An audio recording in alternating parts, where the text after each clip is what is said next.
Hallo und herzlich willkommen zu einem neuen Produktvideo von Solida. Mein Name ist Oliver und heute zeige ich euch den Stechbeitel von Solida. Mit dem Stechbeitel tragt ihr schnell und kraftschonend Holz überall dort ab, wo es entfernt werden muss. Der Stechbeitel wurde speziell für die Bearbeitung im Holzbau und für Sanierung und Umbau entwickelt. Er gehört also in euren Werkzeugkoffer als Zimmerleute, Schreiner, Holz- oder Fensterbauer. Er ist euer vielfältiger Allrounder im Einsatz auf und im Holz. Denn er hat nicht nur eine Schneid-, sondern noch eine Sprengwirkung. Mit ihm könnt ihr zum Beispiel Nuten im Dachgebälk ausstechen, Holz jeder Holzart und Faserrichtung bearbeiten und gestalten, Türen und Zagen entfernen und Fenster ausstemmen.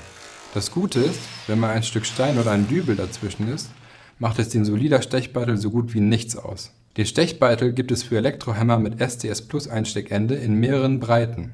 Er hat eine dreiseitige Geometrie mit geschliffener Stechkante, kommt aus unserer deutschen Fertigung und ist natürlich aus der Solida Speziallegierung.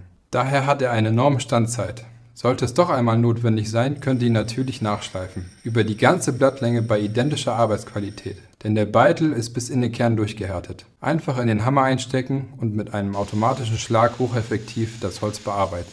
Hier habe ich noch ein paar Tipps für euch. Wichtig ist, dass ihr das Hebeln vermeidet. Macht senkrechte Abstiche und entfernt jeweils von der Seite. Mit dem Solida Stechbeitel seid ihr viel schneller und kraftschonender als mit eurem herkömmlichen Handbeitel. Trotzdem könnt ihr damit gezielt und filigran arbeiten. Probiert den Beitel einfach mal aus, er wird euch richtig Spaß bei der Holzbearbeitung machen, denn er schafft einiges weg. Übrigens, mit dem Stechbeitel kann man auch große Holzskulpturen bearbeiten. Ich hoffe, meine Tipps und Infos haben euch gefallen. Wenn ja, teilt diese gerne mit euren Freunden und Kollegen. Ich würde mich freuen, wenn ihr euch auch meine weiteren Videos anschaut. Einen schönen Tag noch. Bis zum nächsten Mal, euer Oliver.